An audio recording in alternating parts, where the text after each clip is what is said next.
引力不是这个质量形成的，也不是所谓时空弯曲形成的。咱们都知道，这个引力的是非常弱的力，这四大力里边，引力是最弱的啊。摩擦头发之后产生的静电，就能够对抗地球的引力，这个头发丝就能够粘在手上，粘在物体上，不掉下去啊。静电咱们冬季能感受非常深啊。这个摩擦就啪放一下电，就那点力就可以对抗地球。所以说，这个引力并不是时空弯曲造成的。为什么？因为如果这个质量足够大，这个时空弯曲就应该无穷大，对不对？我们经常定义黑洞是什么？质量无穷大，对吧？引力无穷大啊。所以我们在定义这个黑洞的时候，我们就感觉到这个黑洞这个质量了不得。既然黑洞的这个质量了不得，那么黑洞造成的这个弯曲应该整个宇宙都无法抵挡啊，因为它无穷大呀。但事实上是，只要离开黑洞一点距离，光就不会被它吸引到里面去啊。就是说，事实上连黑洞这么质量庞大、无可匹敌的存在，它的引力范围都极其有限，对不对？也就是说，它造成的这个时空弯曲，完全和它的这个质量不匹配呀。按照这个质量，按照它这个弯曲，它应该把整个宇宙都压着朝它弯曲，全部都朝它坠毁呀！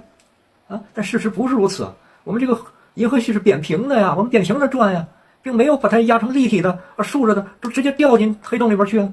我们这太阳转了45亿年了，也没有坠入到黑洞里边去啊，对吧？你说这个时空都弯曲了，它连一点速度都对抗不了，还任由我们逍遥自在，对吧？所以其实时空弯曲是给我们的一个心理安慰，它并不存在能理解吗？因为如果这个黑洞的这个时空弯曲足够大，不但太阳会朝着它坠毁，连地球都会围着太阳黑洞转就不会说这个地球围绕着太阳转，对吧？这太阳造成的弯曲，对不对？肯定很大，所以地球围绕着太阳转，对不对？但是银河系中心的黑洞质量也很大呀为什么地球它就能够忽略这个黑洞，反而绕着太阳转呢？这就证明黑洞的引力它的这个弯曲比这个银河系更大，这不是矛盾的吗？如果你这太阳说如果这个太阳它的这个质量足够大，它压出了足以对抗银河中心的这个弯曲来，我们地球围绕着太阳转，是不是理所应当的？对不对？但是没有但是地球围着太阳转，而太阳围绕着银河系中心转，总有一个错了，是不是？那个人说了，因为引力距离有限。你说到点子上了，就是因为引力的范围非常窄，也就是说，这个所谓的时空弯曲微小到什么程度？就在太阳系就是说这个太阳的这个弯曲只能够威胁到太阳系，还不是全部，因为很多系外的行星那个流浪的陨石啥的行星小行星，之前那个奥莫绕着太阳系转了一圈飞走了，它就没掉到这个黑洞里面，没有掉到咱们这个太阳系的引力这个被捕获，对不对？是不是？也就是说，引力这个所谓时空弯曲的理论有一个巨大的什么呀 bug 就是 bug 因为太阳如果围绕着银河系中心转，就证明这个银河系中心有一个足够的弯曲度，能让太阳围绕着它转，对不对？是不是这个道理因为否则太阳应该自己飞应该到处飞对吧？所以太阳乖乖的听话围绕银河系中心转，说明这个太阳这个被这个银河系的弯曲掉到洞里了。但是咱们这个地球一圈圈的绕着太阳转，完全没有被谁干扰？银河系干扰。也就是说，这个引力的来源不是来自于弯曲，弯曲是有限度的就是说，通过地球这个姿态，地球没有脱离谁？脱离这个太阳系，那直接掉到黑洞里面去。地球质量这么小它没有直接跟随银河，它要跟随太阳，证明什么？证明太阳对地球的影响比谁大？比银河系中间的这个弯曲度大。这不是矛盾的吗？对不对？对不对？能理解吗？就是说我太阳系银河中心这个弯曲度是不是够大？质量是不是够大？能吸引太阳，但是它不能够吸引太阳周围的行星，这说明它的这个对抗中是不对等的。但是太阳没有摆脱，因为它什么没法解释因为它比这个银河系中心的这个黑洞互相作用，但是银河系中心的这个作用力能够把太阳捕获，但是它不能够捕获谁？捕获地球，它无法改变让地球直接你们都一块朝着我转了，不是。所以宇宙中的状况并不是完全由引力造成的，也就是说，并不是完全由谁，不是由谁，时空弯曲决定的。这就是说，而事实上，形成这么复杂的动力的我们叫它宇宙动力学也可以，不是这个单纯的这个什么时空弯曲可以解释的。时空弯曲在更复杂的宇宙面前无能为力。为什么？因为按照整个宇宙，假如是存在时空弯曲的话，咱们这个宇宙到处都是坑，而路过的星球，你能说地球没有任何一个时刻落到银河系中间压缩的弯曲了吗？但是为什么它仍然跟着太阳走，而不是单独的？它只要掉到这个银河系中间压缩弯曲，它应该就直接掉下去没有所以说这个时空弯曲对于整个宇宙的这个动力学的这个解释是不足的但是反过来，按照中微子产生引力的这个过程，一切就都解释通了。我们尝试一下太阳，我们地球为什么围着太阳转？因为在中微子看来太阳的质量大于地球，对不对？质量，对不对？我们还是按质量那么两个质量的物体，虽然中微子推出的努波利原理导致这个太阳和地球会彼此靠近这就是引力的来源。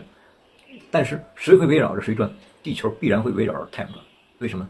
简单，因为太阳的质量大于地球，所以这艘巨大的军舰是太阳，这艘比较小的就是地球。当这个努波利原理这个中微子在中间穿过的时候，它造成的这个两相靠近的这个原理，就造成两者会彼此靠近，但是谁更轻？地球，所以地球不得不围绕着太阳转这是中微子的解释。那么同样，当这个银河系为什么这个太阳必须要绕着这个银河系转？因为在太阳的质量和银河系中心黑洞的质量中间谁大？银河系中心的质量大。而质量大到什么程度？大到当这个太阳和银河系中心的中微子做功推动的时候，推动的中间的这个距离的中微子的时候，它们也会造成谁？银河系质量中心和太阳的彼此靠近这是所谓引力。但是谁的质量大？银河系中心质量大，所以银河系质量中心不动，而太阳要围绕它转。为什么？因为在中微子造成的这个引力造成的这个推动的时候，它虽然理论上应该两者都共同向着中心移动，但是谁的质量大？它的质量大，所以表现为太阳系要必须沿着这个环绕。而这同时，为什么地球没有直接被这个银河系中心黑洞吸引呢？就是因为在这个过程中，这个地球它的受力，它仍然是距离着谁近？距离着太阳最近所以而对于银河系中心来讲，地球这个小质量因为它质量比较小，它的引力它们彼此之间的这个引力反而更小就是说，这就是为什么这个地球不会被这个银河系中心的力量直接拉住反而会被它吸引的原因。因为被这个太阳吸引的原因，因为在中微子看来地球在吹向的这个整个的风向中间，而这个太阳的这个质量明显大于地球，所以它就捕捉到了地球这样在中微子的这个视角，在中微子引力的这个视角，所有的宇宙运动一切都是因为什么？因为中微子推动没有任何时空弯曲，其实就是努波利原理。我们可以把整个宇宙看作一个巨大的中微子海洋全浸没式的中微子海洋，所有的天体都被浸泡在从内到外全部浸泡在中微子的海洋中，而这一切的中微子也就是宇宙本身，也就是宇宙空间本身。咱们经常说宇宙空间在膨胀，谁膨胀落实到具体上就是中微子。中微子造成了这个空间膨胀，中微子在空间膨胀的同时产生的动力它虽然穿过万物，但是它极小和万物反应，但就是那极小的那个极小，其实也是起到了一定的带动作用，而这个带动作用表现为的就是压力差或者说引力。也就是说，万物都在这个中微子的海洋中运动，被中微子带着你不要觉得这是这个银河系在动，事实上是中微子在动。中微子在光速运动的同时，给了各个星体运动根据各自的质量表现出来了运动的速度快慢和彼此之间的运动关系。换句话说，中微子就是宇宙本身，宇宙本身在运动，也就是中微子在运动，而中微子的运动模式造成了宇宙天体的各个独立运转。看上去它们既有独立性又有关联性，为什么？因为它是被整个宇宙的中微子海洋浸泡着、带动着啊。中微子以光速前进的时候，同时造成了整个什么宇宙空间的膨胀，而这个膨胀就造成了宇宙的天体的运作啊。所以我们看上去是太阳在飞，看上去是银河系在转，但事实上是谁在转？是中微子在转，是中微子在光速运动而造成的这种穿过你的同时轻微的这个阻力啊，轻微的碰撞，这个碰撞的这个力反馈到我们宏观上，我们看上去就是一个天体，一个天体要么在旋转，要么在接近，要么在奔跑，而这一切的本源是谁？宇宙为什么感觉到我们这个宇宙都在运动？那么运动的本质是谁？就是中微子，就是中微子。这是中微子本身为什么会动？中微子本身它只是一个驱动的介质，它是介于能量和物质之间的一种超现实的东西。中微子不是物质，它也不是能量，它是介于物质和能量之间的一种东西。能理解吗？也就是说，中微子本身它是这一个介质，一个媒介它在无限的膨胀运动的同时，带动了各个天体，产生了引力、旋转力角动量，这一切背后其实就是中微子的推动。而中微子本身是没有能量的，中微子是被谁？被光子赋能的，明白了吗？而光子是谁产生的？光子是恒星产生的。